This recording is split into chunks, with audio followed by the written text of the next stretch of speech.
It was 10:15 p.m. when the quiet hit me.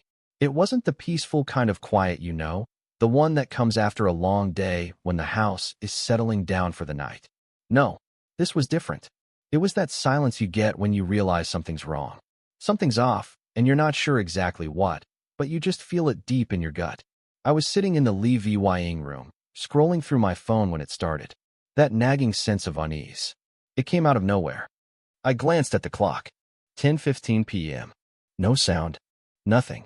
The steady hum of the machines upstairs, the ones keeping my daughter Emily alive, had disappeared. Just like that. It was like someone had hit the mute button on the whole house. I froze. Emily had been sick for months now. It wasn't just the kind of illness that gets better with time, either.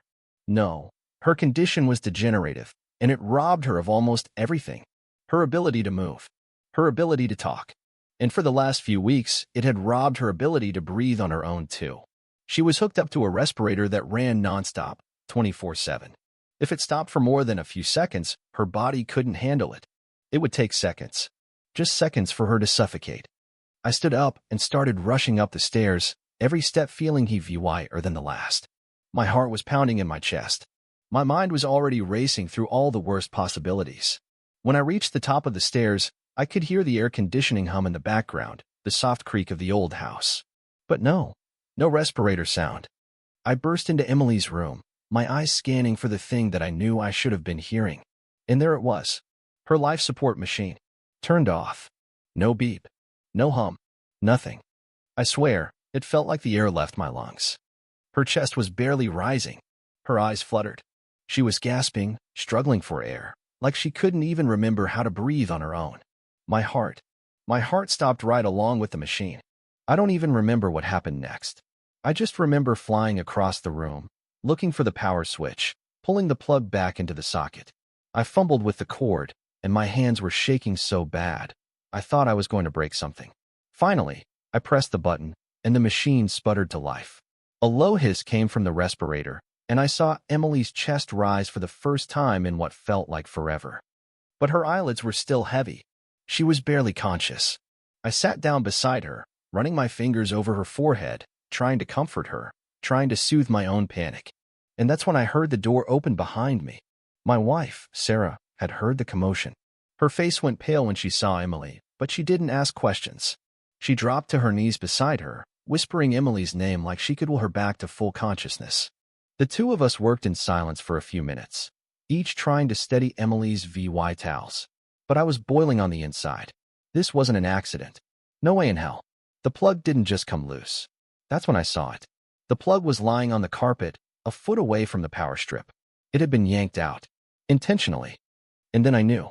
I knew exactly who was behind this. Karen. That damn HOA president. The one who'd been causing problems since we moved into this neighborhood 5 months ago. The one who thought she was the self-appointed enforcer of every rule, no matter how small or petty. I remembered her showing up at my door a few weeks ago, ranting about how the ramp we'd built for Emily was too unsightly. I felt my fists clench at the thought of her. We had enough trouble with her constantly poking her nose into our business, but I never thought she'd go this far. I never thought she'd risk my daughter's life. I stayed with Emily, making sure the machine was working and her vitals were stable. Once I was certain, I left the room and began checking the house. The back door was unlocked, and I thought I saw something strange in the yard. My mind was racing, but then it clicked. Karen had been hanging around our house earlier. I'd noticed her pacing by the sidewalk, glaring at our house. She'd been eyeing our property like a hawk, probably planning her next move. And then it happened.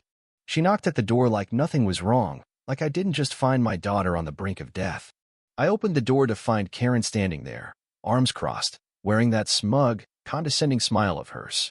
"Hello," she said, in that tone that made my skin crawl. "I just came by to remind you about the HOA's stance on unauthorized medical equipment. You've been running those cables through your house, and it's unsightly. Not to mention, it's racking up the bills. I expect you to file the proper paperwork for any modifications." My anger flared up so fast I could feel it in my throat. I almost lost it right there. But I kept my cool. "Barely. Did you unplug my daughter's respirator?" I asked. "Did you almost kill her, Karen?" She tilted her head like she had all the time in the world. Her lips twitched, just a little. "If you're insinuating that I broke in, be careful. I don't take kindly to false accusations. I almost couldn't believe what I was hearing. Here she was, standing on my porch, after everything that happened. You almost killed my daughter, I spat. And you're standing here pretending like nothing happened? Don't get dramatic, she replied. I was just inspecting the property, making sure you're following the rules. If you can't handle the guidelines, maybe you should find somewhere else to live. I couldn't even speak. The words were stuck in my throat. She turned and walked away, smug as ever.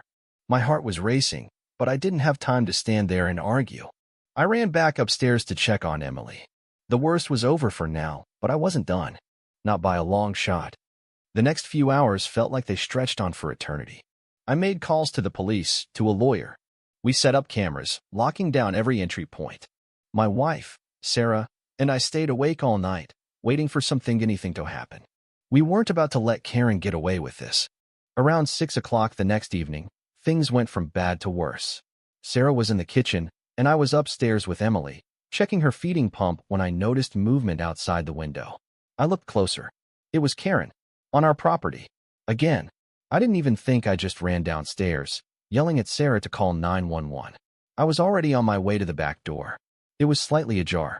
We rushed outside, and there she was, crouched down by the power strip, pulling wires out of the damn respirator again. My blood ran cold. I ran toward her, shoving her aside. What the hell are you doing? I screamed, reconnecting the cables as fast as I could. Karen stumbled back, nearly falling over. She didn't even flinch.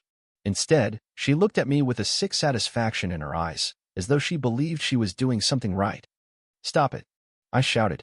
You're going to kill her. How dare you? But before I could do anything else, I heard the sound of boots pounding up the stairs.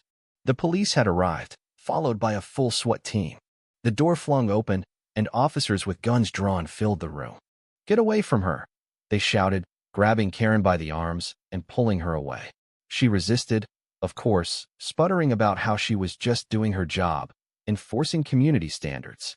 But the officers weren't having any of it. They cuffed her right there in front of us. No questions asked. As they escorted her out, I was still shaking. My mind was reeling from the terror, from the thought of what could have happened if we hadn't caught her in time. The police took statements, gathered evidence, and checked all the footage we had. I wanted to make sure she never hurt anyone else again. The next few weeks were a blur. Karen was arrested, and her trial moved quickly. The charges against her were serious: child endangerment, breaking and entering, attempted manslaughter. We pushed for the maximum punishment. But as the trial went on, the community began to change. People who had once whispered about us behind our backs started showing up at our door. Neighbors we barely knew offered to help, checked on Emily, made sure we had everything we needed. And you know what? The HOA, for all its rules, eventually realized it had to protect people like Emily too. They issued new guidelines, ensuring that no one could be penalized for medical equipment. For the first time, the neighborhood came together. They stood with us. But the truth is, I'll never forget the moment when I realized someone, a neighbor, had tried to kill my daughter. All over some stupid, petty rules. It makes me wonder, how far can people push in the name of community standards before they forget about humanity? What do you think? Is there ever a justification for what Karen did? Should she be held accountable?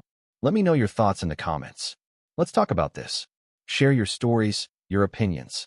This one isn't over yet.